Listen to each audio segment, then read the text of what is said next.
Praise the lord. సర్వకృపానిధియు జీవాధిపతి అయిన యేసుక్రీస్తు ప్రభువారి శ్రేష్టమైన నామమునకు స్తోత్రము కలుగునుగాక. ఆమేన్. ప్రభువునందు ప్రియులారా, ఈ దినము ఏప్రిల్ 7 సోమవారపు ఉదయకాలము వేళ దేవుని వాక్యము వింటున్న మీ అందరికీ దేవుని దాసునిగా నా హృదయపూర్వకమైన శుభములు. ఆయన వాత్సల్యత, ఆయన సన్నిధి నిత్యము మీకు తోడయ్యుండి నడిపించునుగాక. ఆమేన్. దేవుని మహాకృపను బట్టి ప్రతి ఉదయకాలము వేళ ఆయన వాక్యాన్ని వినే భాగ్యాన్ని ప్రభువు మనకు అనుగ్రహించారు. అందును బట్టి దేవునికి నిండు హృదయముతో కృతజ్ఞతాస్తుతులు చెల్లించాలి. ప్రియులారా, ఎలా ఉన్నారు? అందరూ కూడా బాగున్నారా? మీ ఆరోగ్యాలు ఎలా ఉన్నాయి? కుటుంబాలు సమాధానముగా ఉన్నాయా? మీ యొక్క ఆధ్యాత్మికమైన జీవితం ఎలా ఉంది? ప్రభువుతో మీ సహవాసం పెరుగుతుందా? లేక పనుల్లో పడి ప్రార్థనా జీవితాన్ని, వాక్య ధ్యానాన్ని నిర్లక్ష్యపరుస్తున్నారా? ఈ లోకములో మనము నిత్యము కూడా పోరాడుతూ ఉన్నాం గనుక అంతరంగ పురుషుడు బలహీనుడు కాకుండా బలవంతుడుగా ఉండేటట్లుగా మీ ఆత్మీయ జీవితాలను బలపరుచుకొనండి. మీ కుటుంబాలకు ప్రభు క్షేమాభివృద్ధిని కలిగించునుగాక. ఈ దినమున ఉన్న పరిస్థితులు రేపు ఉండవు. ప్రతి పరిస్థితిని ఆయన మార్చగల శక్తివంతుడు అని విశ్వసించి దేవుని పైన ఆనుకుంటే ప్రభు ఖచ్చితముగా మన కన్నీటిని నాట్యముగా మార్చి, చీకటిని వెలుగుగా మార్చి, ఆశీర్వాదకరముగా మనలను నడిపిస్తాడు. అట్టి కృప వాక్యం వింటున్న ప్రతి బిడ్డ జీవితములో ప్రభు జరిగించునుగాక. ఆమేన్. రండి, దేవుని వాక్యాన్ని చదువుకుందాం. కీర్తన గ్రంథము 45వ కీర్తన 8వ చరణం. నీ వస్త్రములెల్లా గోపరస వాసనే, అగరు వాసనే, లవంగి పట్ట వాసనే. దంతముతో కట్టిన నగరులలో తంతి వాద్యములు నిన్ను సంతోషపెట్టుచున్నవి. ప్రార్థన. పరిశుద్ధుడవైన మా పరమ తండ్రి, మీకు వందనాలు, స్తోత్రాలు చెల్లిస్తున్నాను. మీ మహా ఉచితమైన కృపను బట్టి మమ్ములను ప్రేమించి మా ఎడల మీరు చూపుతున్న వాత్సల్యత కొరకు వందనాలు. ఈ దినం వాక్యము ద్వారా మాతో మాట్లాడండి. మీరు మాట్లాడుతుండగా వినగలిగిన హృదయం మాకు అనుగ్రహించండి. వాక్యం వింటున్న ప్రతి బిడ్డను దీవించండి. వారి కుటుంబాలకు సమృద్ధికరమైన నీ కృప అనుగ్రహించండి. నశించిపోవు ప్రతి ఆత్మ రక్షింపబడినట్లుగా కనికరము చూపండి. దేవా, నీ వాక్యములో వారు బలపడునట్లుగా వాళ్ళను స్థిరపరచండి. ప్రతి విధమైన అపవాది యొక్క తంత్రములను యేసుక్రీస్తు నామమున లయపరిచి నీ సన్నిధి తోడుగా ఉంచి నడిపించుమని యేసు నామమున ప్రార్థిస్తున్నాను పరమ తండ్రి. ఆమేన్.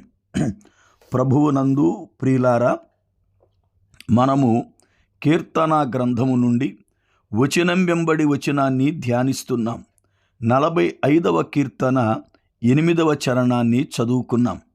నీ వస్త్రములెల్లా గోపరస వాసనే, అగరు వాసనే, లవంగి పట్ట వాసనే. దంతముతో కట్టిన నగరులలో తంతి వాద్యములు నిన్ను సంతోషపెట్టుచున్నవని కీర్తనాకారుడు ప్రభువారిని మహిమపరుస్తూ ఉన్నాడు.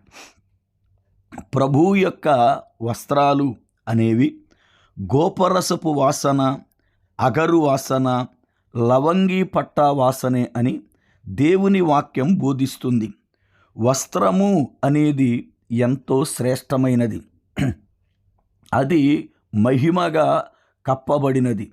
ఆయన మహిమను వస్త్రముగా ధరించాడని కీర్తనాకారుడు దేవునిని కొనియాడడం మనం ఎరుగుదుము. అంతేకాకుండా ఆయన వేసుకున్న అంగి పరలోకము నుండి మందిరపు అడుగు భాగం వరకు కూడా ఉంటుందని యెషయా గ్రంథం 6వ అధ్యాయం 1-2 వచనాలలో మనము చూస్తున్నాం. దేవుని బిడ్డలుగా ఆయన వస్త్రానికి ఒక ప్రత్యేకత ఉంది. అందుకనే శిలువ మరణానికి ప్రభు వెళ్ళినప్పుడు ఆయన వస్త్రాన్ని చీట్లు వేసి వారు పంచుకున్నారు. అయితే ఒక వస్త్రాన్ని చింపకోకుండా వారు దానిని పంచుకోవడానికి ఇష్టపడ్డారు. కారణం, ఆ వస్త్రము దేవునిది. ఆ వస్త్రములో దేవుని ప్రభావము దాగి ఉంది. 12 సంవత్సరాలుగా రక్తస్రావము చేత బాధపడిన ఒక తల్లి ఆయన వస్త్రపు చెంగు ముట్టుకుంటే చాలు నేను బాగుపడతానని విశ్వసించి ఆయన వస్త్రపు చెంగు ముట్టుకుని స్వస్థత నొందిన సంఘటన మనమెరుగుదుము. దేవుని పిల్లలుగా ఆయన వస్త్రము మహిమతో ఉంది. ఆయన నీతిని వస్త్రముగా ధరించాడని, ఆయన వస్త్రాలు ఎంతో శ్రేష్టమైనవని అనేక లేఖనాలు మనతో మాట్లాడుతున్నాయి. అయితే ఇప్పుడు ఆయన వస్త్రాలలో నుండి వాసన అనేది బయలుదేరుతుంది. ఏమి వాసనది? మొదటిగా గోపరసపు వాసన, రెండవది అగరు వాసన, మూడవది లవంగి పట్ట వాసన. ఈ మూడు కూడా పరిమళ దినుసులే. అయితే అగరు, గోపరసం, లవంగి పట్ట అనేవి ఏ ఆత్మీయ భావాన్ని మనకు తెలియజేస్తున్నాయో మనము తెలుసుకోవాలి.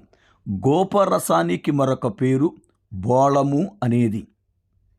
ఇది ఒంటి సౌందర్యానికి, పెండ్లి కుమార్తె సిద్ధపాటుకి వాడేటువంటి ఒక దినుసు. ఎస్తేరు రాజకోటలోనికి వెళ్ళినప్పుడు నపుంసకునిగా ఉన్న హెగే ఆమెను ప్రేమించి ఆమె ఎడల కనికరము చూపి 6 నెలలు గోపరసముతో ఆమె సిద్ధపడ్డానికి ఇచ్చినట్లుగా ఎస్తేరు గ్రంథం 2వ అధ్యాయం 11వ వచనాన్ని మనము చూస్తాం. అనగా గోపరసము అనేది ఒక శ్రేష్టమైనటువంటి ద్రావకం. దాని ద్వారా కన్యకలైనటువంటి వారు స్నానము చేస్తే సౌందర్యం ఎంతగానో చక్కగా పెరిగి వారు పెండ్లి కుమార్తెగా అందరిలో ప్రత్యేకముగా కనపడతారు. అలాగునే గోపరసము అనేది ఒక శ్రేష్టమైనటువంటి వాసన కలిగింది. గోపరసపు వాసన చేదు వాసన, అది భయంకరమైన చేదుగా ఉంటుంది. బోళం అనేది ఎలా వస్తుందో, దానిని ఎలా సిద్ధపరుస్తారో మనకు తెలియాలి. పాలస్తీనా ప్రాంతంలో బోళపు చెట్లు ఎక్కువగా ఉంటాయి. అయితే ఒక బోళపు చెట్టుకి కత్తి పెట్టి ఘాటు పెట్టి రాత్రివేళ ఒక చిన్న ముంత లాంటి దానిని ఆ ఘాటి కింద కడతారు. ఉదయం వెళ్ళే సమయానికి పెట్టబడిన ఆ ఘాటిలో నుండి అది ద్రావకం ముంతలో పడుతుంది. దాన్ని తీసుకొచ్చి చక్కగా శుభ్రం చేసి దానిని బోళముగా బయటకు ఇస్తారు. అనగా బోళం బయటికి రావాలి అని అంటే చెట్టు అనేది కత్తి చేత గాయపరచబడాలి. గాయములో నుండి స్రవించింది గోపరసం. గోపరసము అనేది క్రీస్తు శ్రమలను సూచిస్తుంది. ఎందుకంటే చెట్టు ఆయనను సూచిస్తుంది, కత్తి వాక్యాన్ని చూపిస్తుంది, అనగా దేవుని మాట. తండ్రి చిత్త ప్రకారమే ప్రభువు శ్రమను అనుభవించాడు. తండ్రి చిత్త ప్రకారమే ప్రభువు నలగగొట్టబడ్డాడు. అందుకే యెషయా గ్రంథం 53వ అధ్యాయాన్ని మనం చూస్తున్నప్పుడు ఆయన నలగగొట్టబడడం తండ్రికి ఇష్టమయ్యింది అన్న మాటను మనం చూస్తాం. యెషయా గ్రంథం 53:10 అతని నలగగొట్టుటకు యెహోవాకు ఇష్టమాయెను, ఆయన అతనికి వ్యాధి కలుగజేసెను, అతడు తనను తానే అపరాధ పరిహారార్థ బలిగా చేయగా అతని సంతానము చూచును, అతడు దీర్ఘాయుష్మంతుడగును, యెహోవా ఉద్దేశము అతని వలన సఫలమగును. తండ్రి యొక్క చిత్తం నెరవేర్చబడడానికి ప్రభువారు శ్రమలు అనుభవించారు.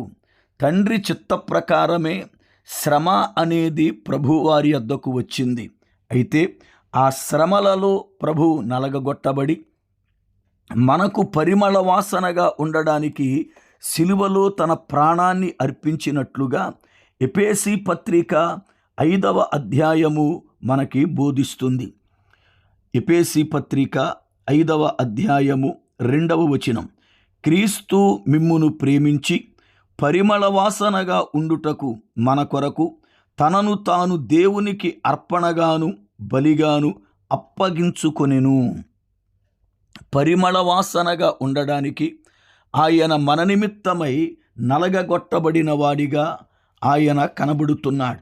దేవుని పిల్లలుగా మన ఆత్మీయ జీవితములో కూడా మనము పరిమళ వాసన కలిగిన వారమై ఉండాలి.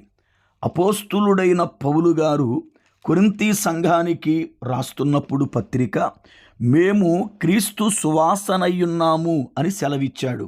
కొరింథీ 2వ పత్రిక 2వ అధ్యాయము 14వ వచనం, మా ద్వారా ప్రతి స్థలమందును క్రీస్తుని గూర్చిన జ్ఞానము యొక్క సువాసన కనపరచుచు ఆయన యందు మమ్మును ఎల్లప్పుడూ విజయోత్సాహముతో ఊరేగించుచున్న దేవునికి స్తోత్రము.